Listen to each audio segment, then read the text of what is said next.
If you resonate with the energies of Andromeda, then this could be for you.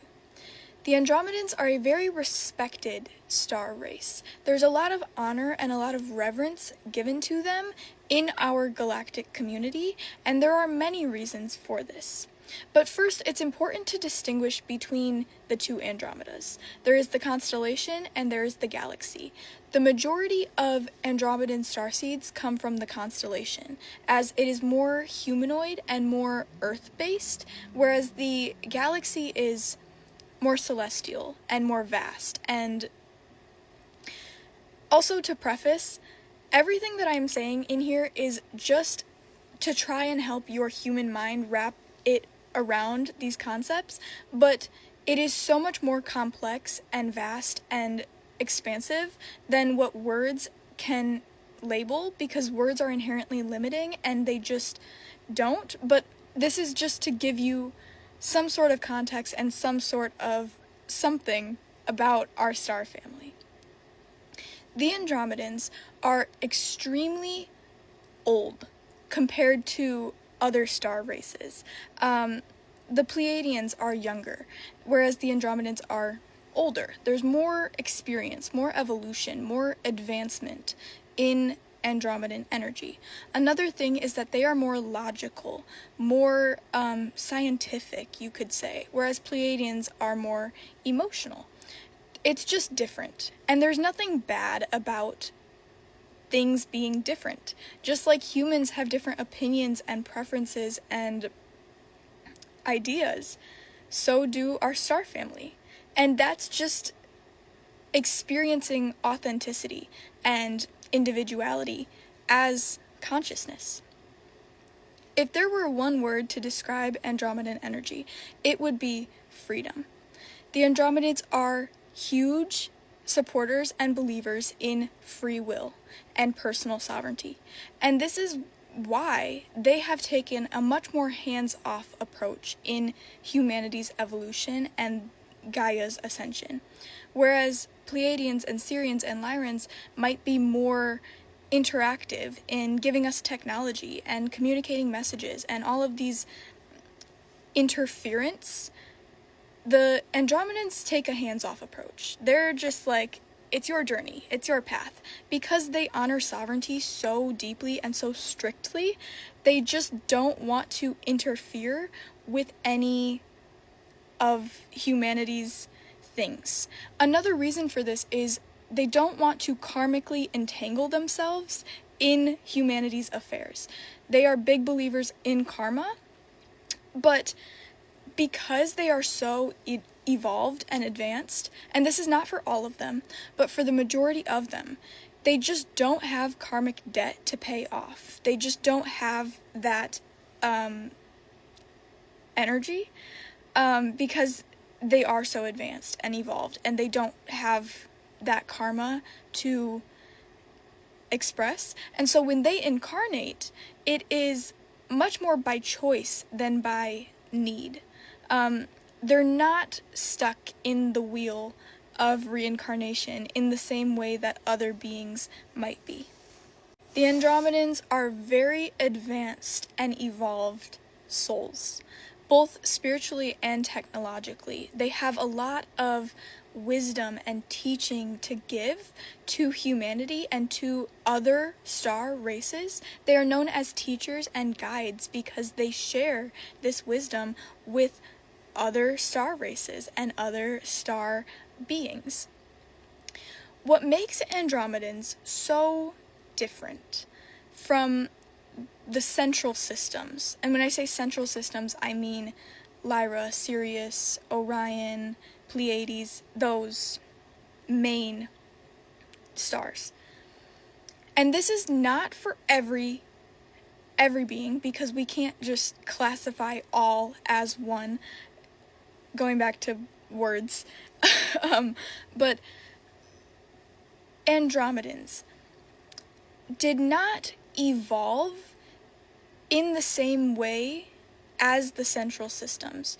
So the cosmic lore is that all of the central systems evolved and ascended and emerged from Lyra. Lyra was the original. It was the birthing point of the universe and of the humanoid energy. And it was this energy of genetics and DNA and humans, and Lyra was the birthing point, and all of these other things, such as Sirius and Pleiades and other stars, sort of expanded from Lyra. But Andromedans, it's a whole nother story. They didn't evolve in the same way from that Lyran humanoid template. They were created in an entirely different plane through intention and through it's an entirely different family creation, like creation of family. Isn't that weird? Isn't that crazy? But they're just, they were birthed, they were created from like an entirely different, separate, well, not separate, but thing from Lyra.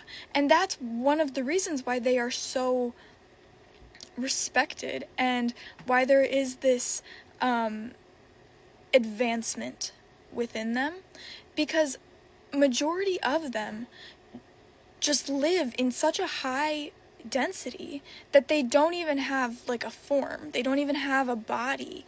They aren't incarnated. They just are.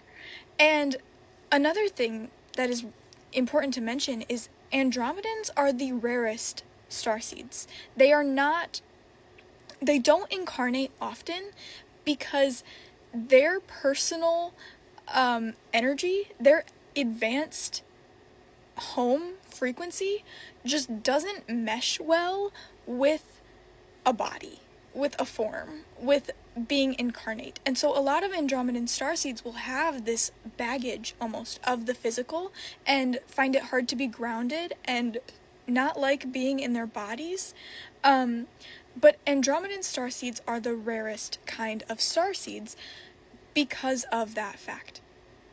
And majority of Andromedan starseeds come from the constellation, but there are some who come from the galaxy as well, and that is just an entirely different topic. Our universe is so vast and so expansive and so incredibly fascinating. Earth is in a solar system, and solar systems make up galaxies, and galaxies make up universes, and there are multiple universes. Our universe expanded from a singularity, from the Big Bang, and all of our universe has manifested from that one point of creation. But there is more, and there is more, and it is so infinite that our human minds are never going to be able to truly grasp it until we ascend, until we leave this third, fourth density and start to remember our true home and our true souls. It's important not to label things good and bad. That is your ego talking, and there is no good or bad.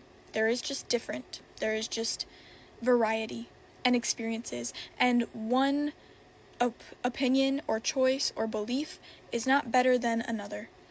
It's all just experience, and source is infinite. So why would it choose to express itself in one limiting form when it can manifest as infinite creations and beings and ideas and expressions? All of it is God, and we are all inherently one. There is no separation between Andromedans and Pleiadians and Sirians and humans. We are one. We always have been, and we always will be, and we are remembering this one. In the same way that we are unique and different as humans, our star family is as well. And we are remembering our family. We are coming into reunion with our star kin, and it is so beautiful because we are joining the galactic community. Are you an Andromedan starseed? And if so, do you resonate with any of this? I love you.